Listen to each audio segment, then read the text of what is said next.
આત્માની એટેન્શનની પોઝિશનમાં આવી જઈએ. ઓમ ગુરુ ઓમ ગુરુ ઓમ ગુરુ ઓમ.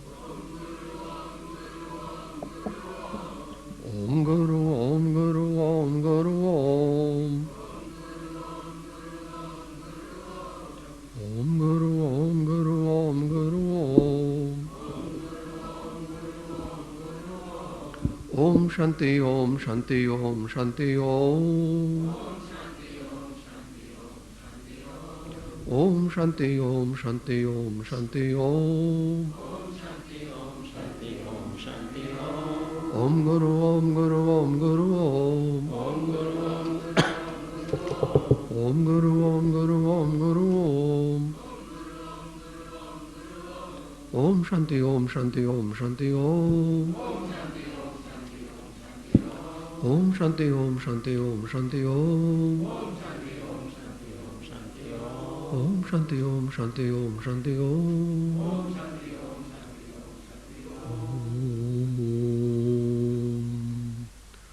મોક્ષમાર્ગસ્ય નેતારમ ભેતારમ કર્મભૃતામ જ્ઞાતારમ વિશ્વતત્વાનામ વંદે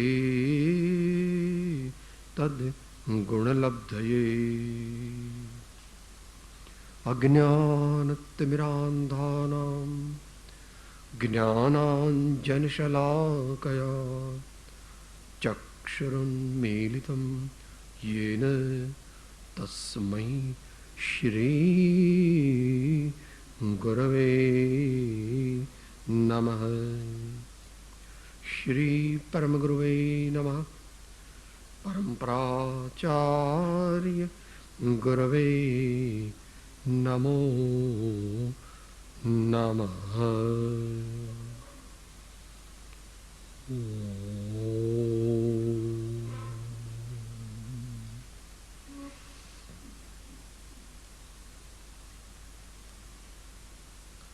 સ્વના અધ્યાયનો ઉદ્યમ. સાચા સ્વના અધ્યાયનો ઉદ્યમ, પુરુષાર્થ, સત્પ્રયત્ન. પણ એ ઘણો અઘરો છે, કારણ કે સાચું સ્વ એ એકદમ ખ્યાલમાં આવતું નથી. એટલે આપણે પ્રારંભિક અને મધ્યમ ભૂમિકાઓમાં જેમણે એ સ્વનો અનુભવ કર્યો છે, તે સ્વ યથાર્થ રીતે જાણ્યું છે, એમનું પણ ચિંતન કરીએ. જ્યાં સુધી બાબો પોતાની જાતે ચાલતા ન શીખે ત્યાં સુધી કાં તો ચાલણ ગાડી લે, કાં તો કોઈ સોફાનું અવલંબન લે, અને કાં તો મમ્મી કે ભાઈની આંગળી પકડીને ચાલે.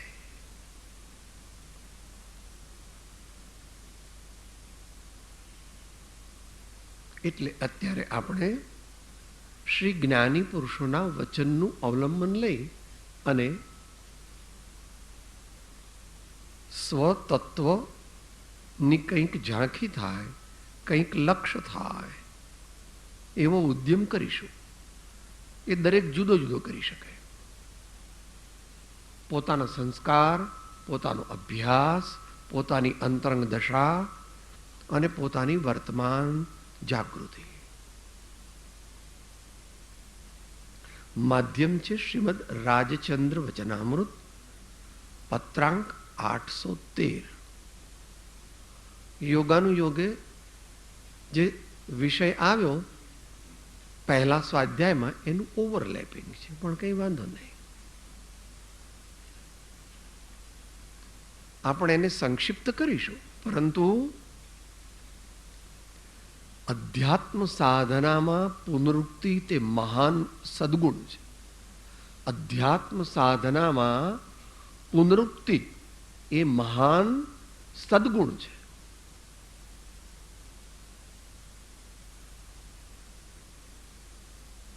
અભ્યાસ, વૈરાગ્ય, અંતરની જાગૃતિ.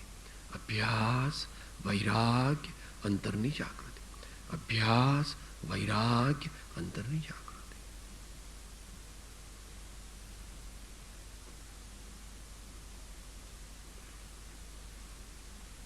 એ પત્ર ઉત્તમ મુમુક્ષુ શ્રીમદ અંબાલાલભાઈ અને ખંભાતના મુમુક્ષુઓ પ્રત્યે લખાયેલો છે. અંબાલાલભાઈ પ્રત્યે લખાયેલો છે. જે વિષય વિશેષ વિચારણા જેની થઈ ગઈ છે એ આપણે સંક્ષિપ્તમાં વિચારીશું. બાકીનું યથાય યોગ્ય વિસ્તારથી વિચારીશું. મુંબઈ આસોવદ 7/1953. એટલે આત્મસિદ્ધિ લખાયા પછીનો કાળ છે. ઉપરની ભૂમિકાઓમાં પણ અવકાશ પ્રાપ્ત થયે અનાદિ વાસનાનું સંક્રમણ થઈ આવે છે અને આત્માને વારંવાર આકુળ વ્યાકુળ કરી દે છે. વારંવાર એમ થયા કરે છે કે હવે ઉપરની ભૂમિકાની પ્રાપ્તિ થવી દુર્લભ જ છે અને વર્તમાન ભૂમિકામાં સ્થિતિ પણ ફરી થવી દુર્લભ છે. જે વાત હમણાં થઈ ગઈ. જ્ઞાનીઓને અને મુનિજનોને પણ કોઈક વાર પૂર્વના સંસ્કાર એ હેરાન કરે છે એમ કહેવાય નિમિત્તથી. તો પોતાનો પુરુષાર્થ મંદ થઈ જાય તો પૂર્વના સંસ્કારોને આધીન થઈ જવાય છે. એટલું જ નહીં, ઉપર ચડવું તો અસંભવ લાગે છે, પરંતુ જ્યાં છે ત્યાં ટકી રહેવું એ પણ અસંભવ જેવું લાગે છે.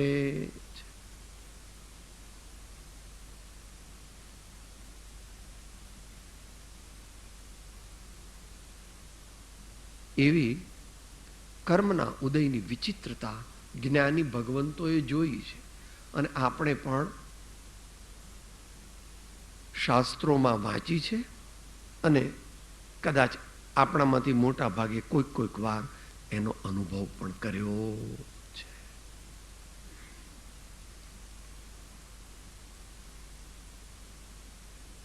મોક્ષ માર્ગની સાધના એટલે જ આત્માનો સર્વાંગ પુરુષાર્થ અને પૂર્વ કર્મના ઉદય વચ્ચેનું યુદ્ધ. નિશ્ચય મોક્ષ માર્ગ. પોતાના ભાવોને નિર્મળ શુદ્ધ રાખવાનો પ્રયત્ન, ઉર્ધ્વગામી બનાવવાનો પ્રયત્ન અને પૂર્વ કર્મના ઉદયના નિમિત્તથી આત્માને લાગતો ધક્કો, એ બે વચ્ચેનું યુદ્ધ છે. તો એથી એમ કીધું કે કોઈક વાર જ્યાં છીએ ત્યાં ટકી રહેવું પણ અઘરું લાગે છે. કોઈક વાર આપણે ઊંચો પર્વત ચડતા હોઈએ અને એકાએક બહુ વાવાઝોડું વંટોળ આવે તો આપણે ઉપર ચડવાનું તો બંધ થઈ જાય, પણ જ્યાં ઊભા છીએ તેમ લાગે સાહેબ પડી જઈશું. એકદમ વાવાઝોડું આવ્યું છે, બેસી જઈએ છે. આ તો કોઈ વસ્તુ હોય તો પકડી લઈએ છે. આવું કોઈક વાર થવું સંભવે છે. આપણે ટૂંકમાં વિચારીએ છીએ કારણ કે એ મુદ્દો વિચારી લીધો.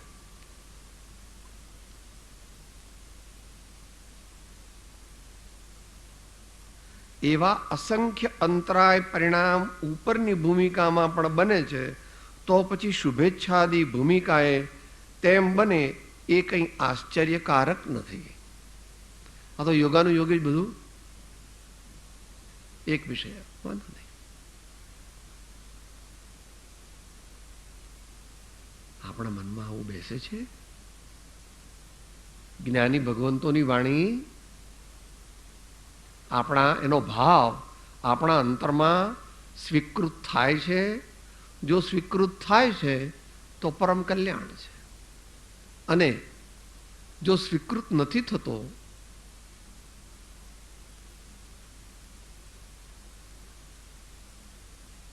ઘોર અંધકાર છે વર્તમાનમાં અને ભાવિમાં. ઘણી આધિ વ્યાધિ ઉપાધિ બાકી રહેશે. જન્મજરા મરણાદિ કરવા પડશે, અનેક ચાર ગતિમાં રખડવું પડશે. માટે ભગવાન જ્ઞાની પુરુષો કહે છે તને સમજાય તેટલું સમજીને સ્વીકાર કર, અને ન સમજાય તો પણ સર્વજ્ઞ સદગુરુદેવે કહ્યું છે તે મારા પરમ હિતનું છે એમ જાણીને પણ તેનું શ્રદ્ધાન કરવું યોગ્ય છે. કે સાહેબ તમે તો અંધશ્રદ્ધા કરાવવા બેઠા, ऐसा नहीं है.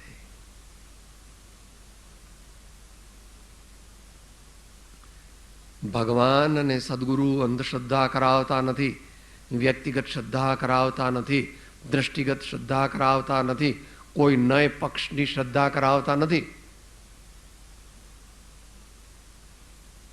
તેઓ તો કહે છે ભાઈ તું ગમે તે પ્રયત્ન કરીને પણ પરમાર્થની પ્રાપ્તિ પ્રત્યે આગળ વધ. અને તે પરમાર્થની પ્રાપ્તિને એક શબ્દમાં કઈ સાથે બોલી, મોક્ષ કહ્યો નિજ શુદ્ધતા તે પામે તે પંથ, સમજાવ્યો સંક્ષેપમાં સકળ માર્ગ નિર્ગ્રંથ, સમજાવ્યો સંક્ષેપમાં સકળ માર્ગ નિર્ગ્રંથ.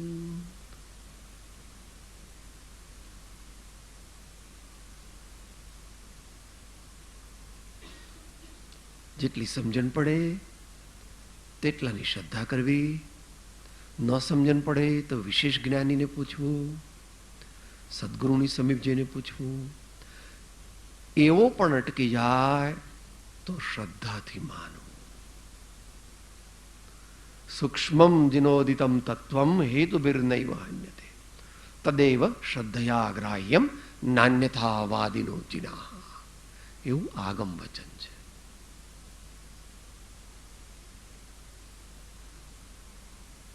તો અહીં કહે છે કે ભાઈ શ્રદ્ધા, ધીરજ,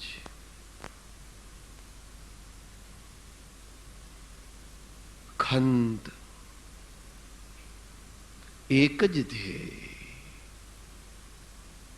અંતરની અંદર એક જ ધ્યેય છે.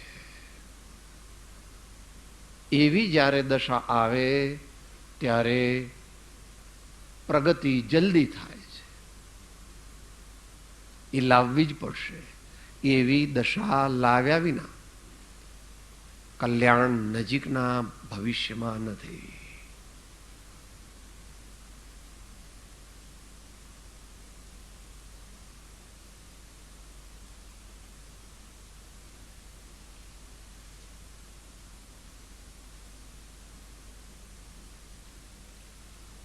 તો શુભેચ્છાદી ભૂમિકા એટલે આત્મજ્ઞાન થયા પહેલાની વાત સામાન્યપણે જાણવી.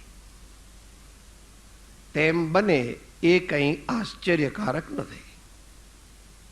આપણા બધાનો અનુભવ છે. આપણે ભક્તિ કરવા બેસીએ છીએ, ભાવથી કરવા બેઠા હતા, પણ વચ્ચે મન બીજે ચાલ્યું જાય. એ પ્રમાણે અત્યારે સ્વાધ્યાય કરવા આપણે બધા બેઠા છીએ, પણ બધા અહીંયા નથી ગઈ. કોઈ ક્યાં ગયું ને કોઈ ક્યાં ગયું એ પોતાના આત્માને પૂછવું. પણ અંતરમાં એટલી જાગૃતિ ન હોય તો મનમાં એમ વિચારે છે કે ના ના હું તો અહીંયા જ છું. તો એ જીવી પોતાની યોગ્યતા, જીવી પોતાની અંતરની જાગૃતિ.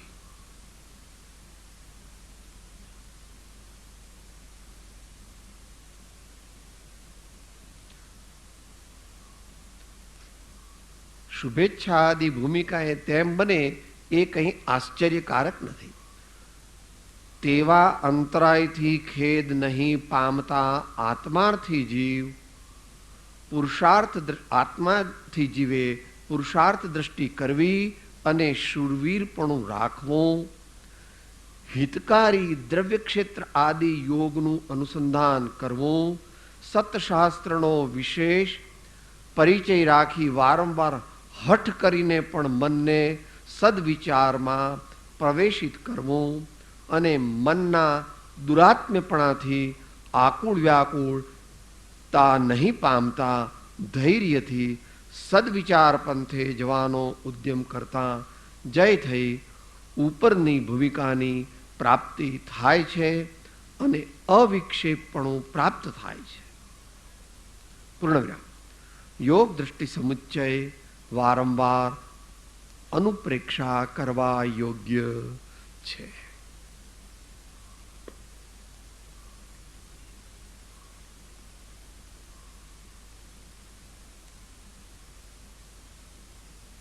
સામાન્ય વાણી તે શાસ્ત્રોના જ્ઞાનથી, સાંભળેલા જ્ઞાનથી અને એવા બધા બીજા ક્ષયોક્ષમ જ્ઞાનના જે સોર્સિસ છે એમાંથી ઉદ્ભવે છે. જ્યારે જ્ઞાની ભગવંતોની વાણી એ પોતે જે અનુભવ કર્યો છે, પોતે જે સ્ટેજીસમાંથી પસાર થયા છે, પોતે જે પણ કંઈ મુશ્કેલીઓ સહન કરી છે એમાંથી બોધપાઠ લઈને તેઓ આપણને સમજાવે છે.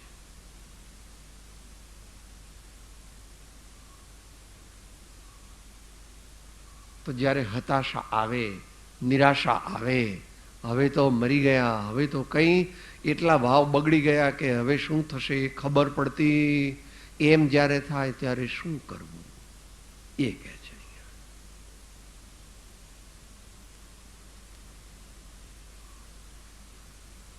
તેવા અંતરાયથી ખેદ નહીં પામતા આત્માર્થી જીવે પુરુષાર્થ દ્રષ્ટિ કરવી.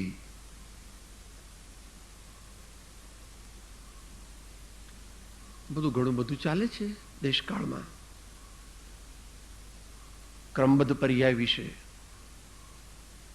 તો એ જ્ઞાની ગુરુથી સમજવું. મારા નસીબમાં હશે એમ થશે એમ કે છે ક્યાં? પરમાર્થમાં. અને વ્યવહારમાં શું કહે છે? સાહેબ હું કઈ તમારા જેવો નથી, હા પાટું મારીને પૈસા પેદા કરું છું, ખબર છે હું કોણ છું? તમારા જેવો કઈ સામાન્ય માણસ. સગા દેઠા મેં શાહ આલમના ભીખ માંગતા શેરીએ ભૂલી ગયો. જ્યારે જ્યારે પુણ્યનો ઉદય હોય, અનેક પ્રકારના પુણ્યના ઉદય હોય છે, પૈસાની વાત નથી, ત્યારે મનુષ્ય, અજ્ઞાની મનુષ્ય તે પોતાની જાતને ભૂલી જાય છે.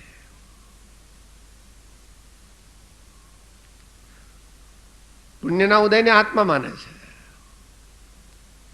બને ઘણા પુણ્યનો ઉદય હોય ત્યારે એ હાથ નાખે ત્યાં સોનું મળે એમ કે, એકલા પૈસાની બાબતમાં નહીં, એ પ્રમાણે પાંચે પાંચ આત્માર્થી મુમુક્ષુ જીવના પાંચ મોટા નિમિત્ત દુશ્મનો છે, બાહ્ય નિમિત્ત દુશ્મનો: કીર્તિ, કાંચન, કામિની, કાયા અને કુટુંબ. બાહ્ય નિમિત્ત છે, બધા એકબીજાથી સંકળાયેલા છે, પણ બહુ સાવધાન રહેવું. એમાં બીજા દેખાય એવા જે છે એ તો કંઈક સાવધાન થઈ શકે છે, પણ ન દેખાય એવા સૂક્ષ્મ યશ કીર્તિ નામ કર્મનો ઉદય, એમ ભગવાન એને શાસ્ત્ર ભાષામાં કહે છે. હું કોણ છું? જાઓ આખા દુનિયામાં બધાને પૂછ્યા, હું કોણ છું?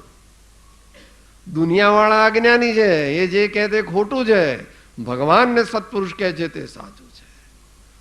દુનિયાના કોઈ સર્ટિફિકેટ ત્યાં ચાલતા નથી અને દુનિયાના સર્ટિફિકેટ પ્રમાણે કર્મબંધ થતો નથી. પોતાની માન્યતા માત્ર પ્રમાણે પણ થતો નથી અને દુનિયાની માન્યતા માત્ર પ્રમાણે પણ થતો. જેવા ભાવ તેવો બંધ.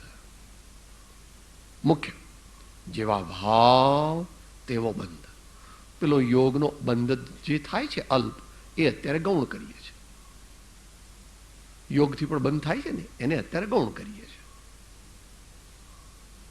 યાદ રાખો, પુરુષાર્થ જ્યાં કરવાનો છે ત્યાં કરતો નથી, અને જ્યાં કરી શકતો નથી ત્યાં 24 કલાક પુરુષાર્થ કરવાનો પ્રયત્ન કરે છે. ડાયા દીવાન લાગે દુનિયાને ઊંધા ચશ્મા, ડાયા દીવાન લાગે દુનિયાને ઊંધા ચશ્મા. પર વસ્તુમાં નહીં મૂંઝવો, એની દયા મુજને રહી. એ ત્યાગવા સિદ્ધાંત કે પશ્ચાત દુખતે સુખ નહીં. ખૂબ આ કથા નથી ચાલતી, સ્વકથા ચાલે છે. એટલે કે પોતાના આત્માનું કલ્યાણ કેવી રીતે થાય, કેવી રીતે આપણે આપણા આત્માનું કલ્યાણ કરવું, એ વિશે શું ગાઈડન્સ આપે છે, શું માર્ગદર્શન જ્ઞાની ભગવંતો આપે છે.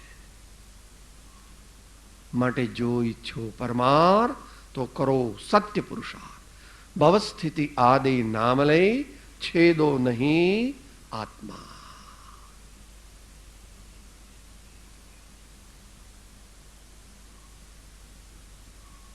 મોક્ષ માર્ગમાં આપણે આગળ વધી શકતા નથી એટલે બીજાનો દોષ કાઢીએ છીએ કે આ બધા મને રાગ કરાવે છે, આ બધા મને મોહ કરાવે, જો મારે કેવો કર્મનો ઉદય છે, જુઓ ને આ બધું શું થઈ રહ્યું છે. એ છે, પરંતુ એ તારું મૂળ સ્વસ્વરૂપ નથી. એ બધું છે ખરું, પણ એ તો તારું સ્વસ્વરૂપ નથી.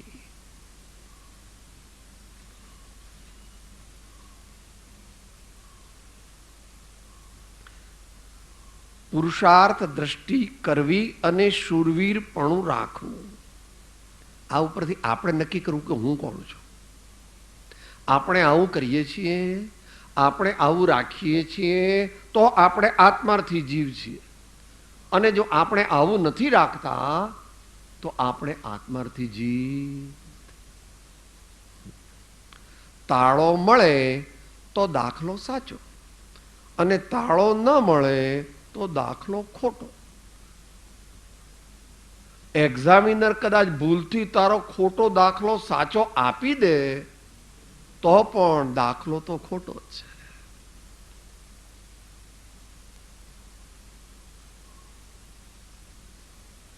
તો બેરોમીટર જે છે આત્માના કલ્યાણનું, આત્માની પ્રગતિનું બેરોમીટર છે, એ તો પોતે જે ભાવોની શ્રદ્ધા કરે છે, જે ભાવોનું પરિજ્ઞાન કરે છે, એટલે કે વારંવાર એનું સ્મરણ કરે છે, અને જે ભાવોનો અનુભવ કરે છે, એ પરમાર્થ છે. એ પરમાર્થ છે.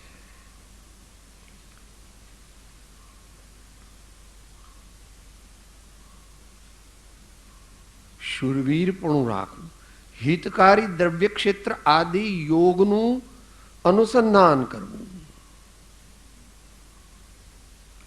વ્યવહારને પણ લાવે છે, કારણ કે બંનેની જરૂર છે. જ્યાં વ્યવહાર નહીંને અનુસરવું યોગ્ય છે ત્યાં વ્યવહાર નહીંને અનુસરવાનું છે. જ્યાં નિશ્ચય નહીંને અનુસરવાનું યોગ્ય લાગે ત્યાં નિશ્ચય નહીંને અનુસરવાનું છે. પણ કોઈ નહીંને અનુસરવાનું નથી, આત્માની શુદ્ધિને અનુસરવાનું છે. નહીંને અનુસરવું એ તો એક કથન પદ્ધતિ છે. એટલે ભગવાને સમયસાર જેવા ગ્રંથમાં સર્વપ્રથમ જ કહી દીધું, અને કોરા ચેક પર સહી કરી. કોઈ કરે નહીં, પણ આવા મોટા પુરુષો કરે. ઉભયનય વિરોધ ધ્વંસિની સ્યાત્પદાંકે જીનવચસી રમંતે યે સ્વયં વાંત મોહા. ભગવાન સમસ્ત વિરોધને મટાડનારી પારમેશ્વરી અનેકાંત વિદ્યાથી સંયુક્ત એવા મારા સ્વામીની વાણીને જે અંતરમાં સ્વીકારે છે તેને મોહની તત્કાળ ઉલટી થઈ જાય છે અને તેને શુદ્ધ ચૈતન્યના વેદનની પ્રાપ્તિ થાય છે. કારણ કે મોહનો નાશ એમને એમ થાય નહીં. શબ્દથી જાણે તો ન થાય અને અર્થથી જાણે તો પણ ન થાય, પણ જ્યારે વેદનથી ખરેખર જાણે ત્યારે જ મોહનો નાશ થાય છે. એટલે એ મિથ્યાત્વ મોહની વાત ચાલે છે. પછી આગળ તો ઘણો માર્ગ બાકી છે, પણ મોટો ગઢ જીતાઈ ગયો. મોટો ગઢ જીતાઈ ગયો. આગળ બીજા ગઢ જીતવાના બાકી છે.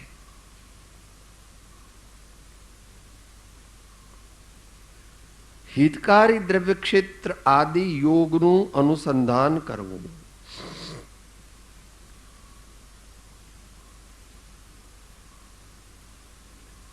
લગ્ન પ્રસંગમાં આપણે ગયા હોઈએ અને આપણને કઈ વિચિત્ર વિચારો આવે, જવું પડ્યું હોય તો ત્યાં આગળ આપણે જે મુખ્ય યજમાન હોય તેને નમસ્કાર કરીને નીકળી જવું. કે સાહેબ તો લોકો બધા શું કે લોક મૂકે પોક, એવી દ્રષ્ટિ રાખવી પડશે. આ તો સામાન્ય માણસની વાત થાય. સામાન્ય એટલે સામાન્ય આત્માર્થીની વાત થાય. ઉત્તમ આત્માર્થી તો એ છે કે જે બને ત્યાં સુધી એવી લગ્નની કે એવી કોઈ પાર્ટીમાં જવાનું જ ટાળે છે. પણ દરેકને એક સરખા સંજોગ નથી. ઘણી વાર જવું પડે એવા સંયોગ હોય છે, ત્યારે જવું પણ ઉપર ઉપરથી જવું, પણ અંદરથી જવું નહીં. શ્રેષ્ઠ તો એ છે કે ન જવું. એટલે અહીં કીધું કે પેલા યજમાન મુખ્ય હતા એને એમની રજા લઈને નીકળી ગયો. કારણ કે એવું લાગ્યું કે આ બધા બેન્ડ વાજા વાગે છે ને આ બધું સંગીત વાગે છે ને આ બધા ફોટાઓ પડે છે ને આ બધા ગીતો ગવાય છે, એમાં મારા ભાવ પરમાત્માના સ્મરણમાં મારી યોગ્યતા પ્રમાણે પણ ટકતા નથી. આનું નામ અશુભ આરંભ અને પરિગ્રહનો યથા પદવી સંક્ષેપ કરવો. બદલમાં એમ કે છે કે સાહેબ આપણે મુંબઈમાં શિબિર કરી હોય ને તો એર કન્ડિશન હોય ને અને આવું બધું તમારે કંઈ કરવું જ ન પડે. First class. એ તો ન છૂટકે કરવી પડે. બાકી અધ્યાત્મ શાસ્ત્રોનું મુખ્ય વાંચન તે નિવૃત્તિ ક્ષેત્રમાં ગુરુગમ સહિત સત્સંગના યોગે સત્પાત્રતા સહિત કરવા યોગ્ય છે.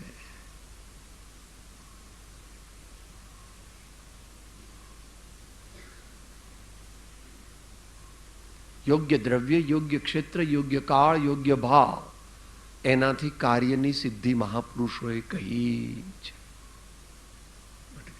બદલવાનું કહે છે બહારનું.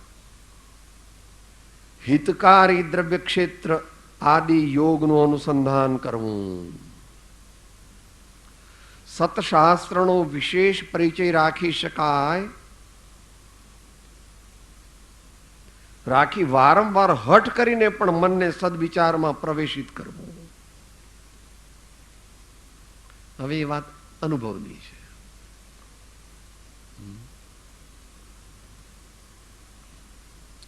અધ્યાત્મ શાસ્ત્રમાં બંને શબ્દ આચાર્ય મહારાજે વાપરે છે, બલાત અને હઠાત.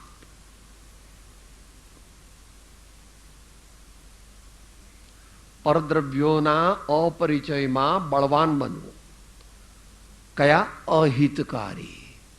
અને હિતકારી પરદ્રવ્યોના અનુસંધાનમાં પણ બળવાન બનવું. કે સાહેબ મારે તો હમણાં સિઝન છે એટલે સત્સંગ ન થાય, આગળથી આયોજન કરવું જોઈએ. 2 જણના વધારાના રાખી લે. 1,00,000 2,00,000 ઓછા આવે તો તારે કઈ વાંધો નથી.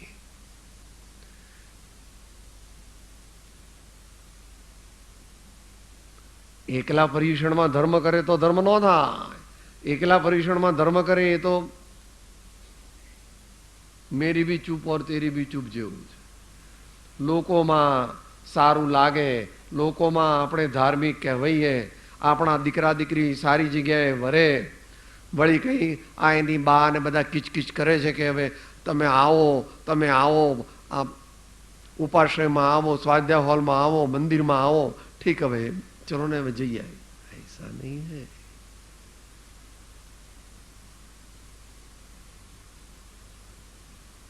હઠ કરીને પણ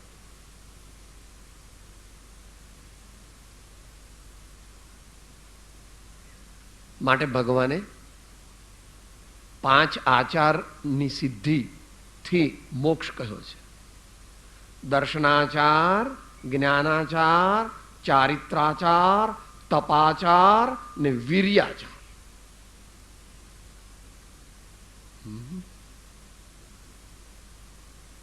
શૂરવીરતાનું અંગ એનો એક કવિત્વ મૂક્યો છે ને આમાં.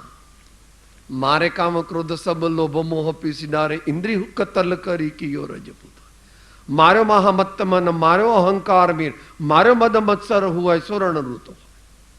મારી આશા તૃષ્ણા પૂર્ણી પાપીની સાપીનું દો ઇન સબ મારી જો નિજ પદ પૂતો હોય. સુંદર કહત ऐसो संत को शूरवीर वैरी सब मारी के निचिंत હોય. સૂતો હોય એટલે ક્યાં? આત્મ સમાધિમાં. દુનિયાના લોકો જાણે છે કે સૂઈ ગયા છે.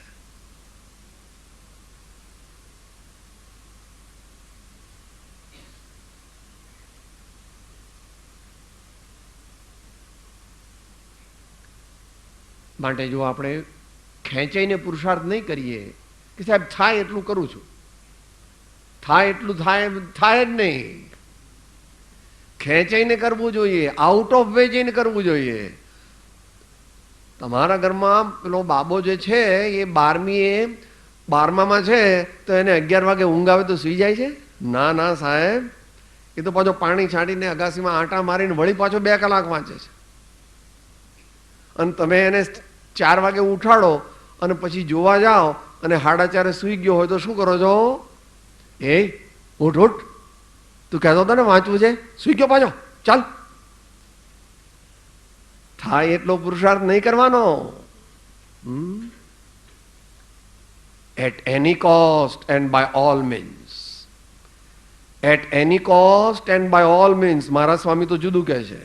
અયકથમ અપી મૃત્વા તત્વ કૌતૂહલીસન. મોટા પુરુષ છે. વિલાસપુરના રાજા હતા, ઠક્કુર અમૃતચંદ્ર.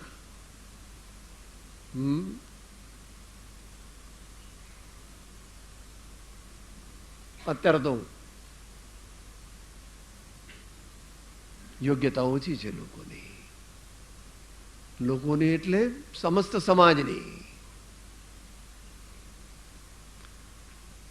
મહાપુરુષોના પુરુષાર્થ પ્રેરક વચનો એના અંતરમાં જતા નથી, કારણ કે એને અંતરમાં જગતના પદાર્થોની તીવ્ર રુચિ છે.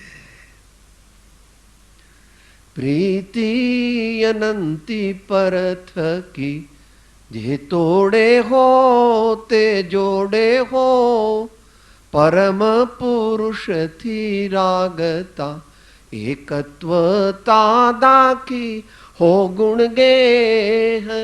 ઋષભ જીણંદ સુપ્રીતડી, ઋષભ જીણંદ સુપ્રીતડી. આ તો વ્યવહાર નીતિ કહે છે. ઋષભ જીનેશ્વર એટલે ભગવાન જ્ઞાયક આત્મા. નિશ્ચયથી ઋષભ એટલે ભગવાન જ્ઞાયક આત્મા એવું કે છે ભાઈ.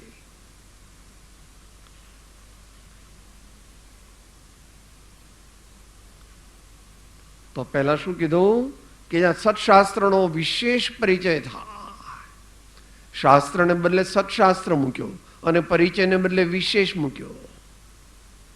આ બધું વચનાતિશય છે એટલે ગુરુગમથી જાણવું. જ્ઞાનીની વાણી પોતાની જાતે વાંચે તો તેનો સામાન્ય લાભ થાય.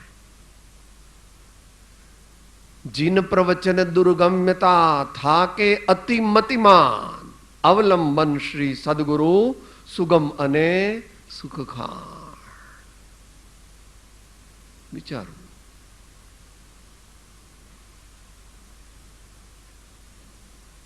માટે સામાન્ય વ્યવસ્થા જે તે પ્રશંસનીય છે. સદગુરુના ચરણે રહીને શ્રુતનું વાંચન કરે, શ્રુતની વિચારણા કરે તો આગળ એ ગ્રહણ કરવાની અલૌકિક જે પાત્રતા, સત્પાત્રતા તે પ્રગટે અને ભગવાનના વચનોનો પરમાર્થ એના આત્માને વિશે પરિણામ પામે. તે કંઈ એકદમ ન થાય. દીર્ઘકાળ સુધી યથાર્થ બોધનો પરિચય થવાથી બોધ બીજની પ્રાપ્તિ હોય છે. સામાન્ય કીધું. ત્યાર પછી છેલ્લી કડી વાંચવી, ગુરુગમથી સમજવી. છેલ્લી કડી કીધી છે એ ગુરુગમથી. અત્યારે સમયની મર્યાદા છે. અને મનના દુરારાધ્યપણાથી આકુળ વ્યાકુળતા નહીં પામતા ધૈર્યથી સદવિચાર પંથે જવાનો ઉદ્યમ કરતા જય થઈ ઉપરની ભૂમિકાની પ્રાપ્તિ થાય છે અને અવિક્ષેપણું પ્રાપ્ત થાય છે. કોને લખ્યો છે? અંબાલાલભાઈને લખ્યો છે.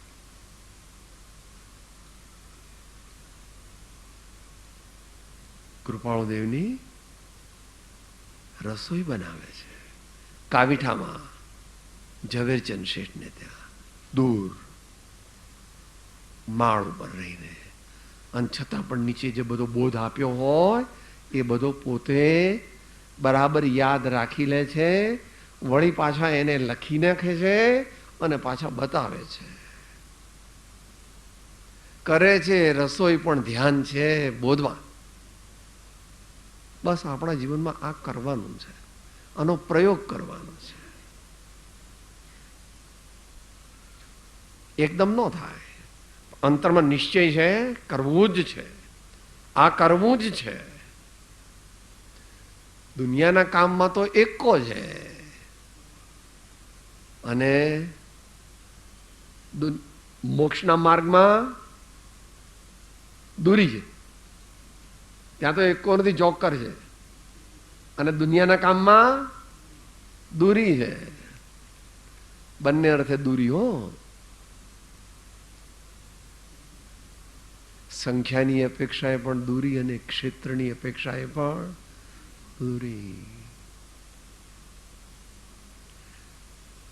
મૂળમાં જોતા જીવને હજી સાચી મુમુક્ષુતા અંતરમાં આવી નથી. ધીરે ધીરે આવે, પણ આવવી જોઈએ ને. હવે ધીરે ધીરે નહીં કઈ. હવે તો 10 વર્ષ 20 વર્ષ થઈ ગયા. હવે તો બધું થોડા સિગ્નલ પણ આવવા માંડ્યા છે. તૈયારી રાખો ભાઈ, સિગ્નલ આવવા માંડ્યા છે.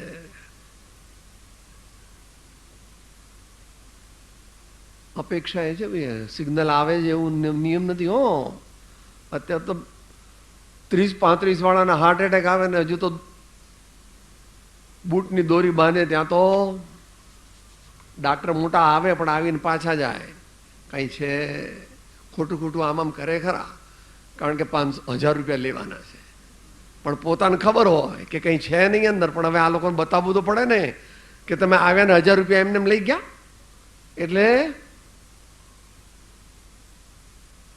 Cardiac massage. ઠીક છે. માટે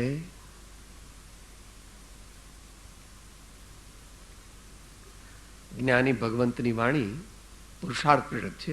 યોગ દ્રષ્ટિ સમુચ્ચય તે આપણે પેલો ગુજરાતીમાં વાંચીએ છીએ એ વધારે સારો છે. એ વાંચવા જેવો છે વારંવાર, જેથી પોતે ક્યાં છે અને કેટલામાં છે એની ખબર પડે. તો ભગવાનનો માર્ગ પુરુષાર્થનો છે. એની અંત મંગળ બોલીએ. હમ જે તું પ્રત્યવંત બન, આમાં જ થા સંતોષ.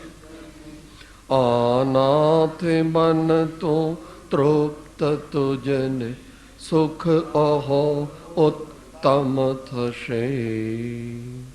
સદગુરુ દેવકી પરમ કૃપાળુ ત્રિલોકના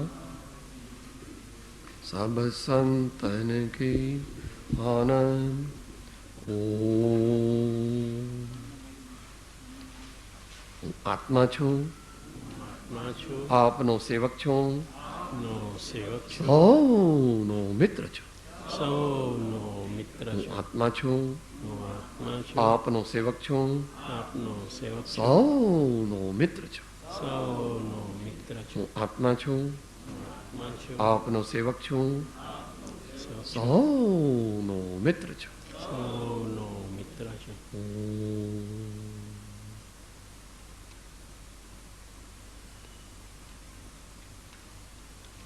જય સત્ગુરુવંદન, જય જિનેન્દ્ર, જય સત્ગુરુવંદન, જય જિનેન્દ્ર, જય સત્ગુરુવંદન.